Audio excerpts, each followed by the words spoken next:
নমস্কার বন্ধুরা, আজকে আমি তালের ফুলুরি বানাবো। তার জন্য আমি তালটা ধুয়ে নিলাম, নিয়ে মাথাটা কেটে নিচ্ছি। উপরের খোসাটা ছাড়াতে গিয়ে এটা আর ওঠেনি, এটা বসে রয়ে গেছে, এই জন্য এটাকে আমি ছুরি দিয়ে কেটে নিচ্ছি। এবার খোসা ছাড়িয়ে নেবো। নারকেলটা একটু ধুয়ে নিচ্ছি। এবার খোসাটা ছাড়িয়ে নেবো তাহলে।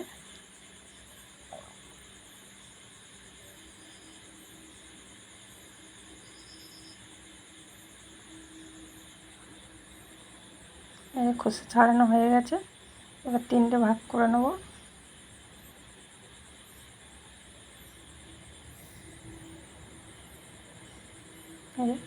এবার একটুখানি জল দিয়ে একটুখানি চটকে নেব। অল্প করে জল দিয়ে একটুখানি নরম করে নেব। চারিদিকটা ঘুরিয়ে ঘুরিয়ে এবার একটা ঘষুনিতে, একটা আমার আছে, ওটাতে আমি ঘষছি। এটা ছাঁকুনির মতো, পুরো আঁশ টাশ কিচ্ছু নিচ দিয়ে বেরোবে না, একদম শুধু তালের মাঠটা বেরোবে। এই যে শুধু তালের মাঠটা। এই যে আমি নারকেলটা কুড়িয়ে নিচ্ছি। তালটা হয়ে গেছে, নারকেলটা কুড়িয়ে নিচ্ছি, হয়ে গেছে। এবারে আমি মাখাবো। প্রথমে আমি নারকেল কুড়ো দিচ্ছি। নারকেলটাকে পুরোটা দিয়ে দেবো, কুড়োনো নারকেল। এবার চিনি দেবো,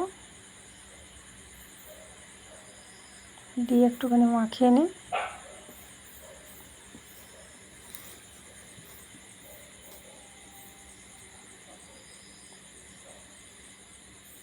এবার সুজি দেবো,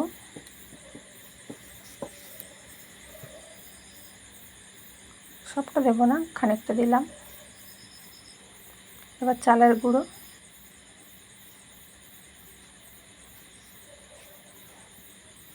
এবার ময়দা 1 কাপ দিয়ে সব কিছু মেখে নেব। হয়ে গেছে মাখা। এবার একটু নুন দেবো, অল্প নুনটা দিয়ে একটু মাখিয়ে নেব।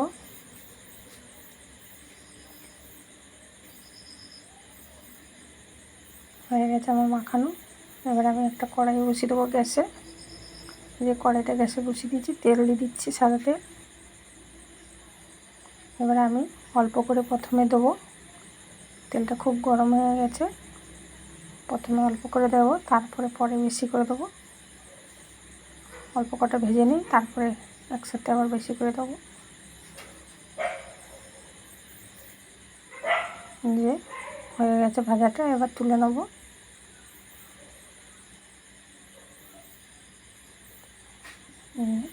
এইভাবে এই যে আমাদের খানিকটা ভাজা হয়ে গেছে, প্লেটে দিয়ে দিয়েছি খাওয়ার জন্য।